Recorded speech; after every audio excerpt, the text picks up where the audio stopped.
தீண்ட வரும் காற்றினையே நீ அனுப்பு, இங்கு வேர்க்கிறது.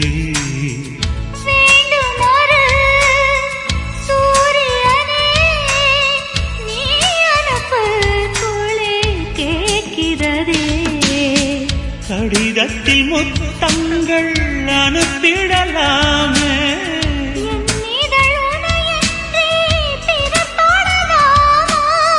இரவினில் கனவுகள் தினம் தொல்லையே.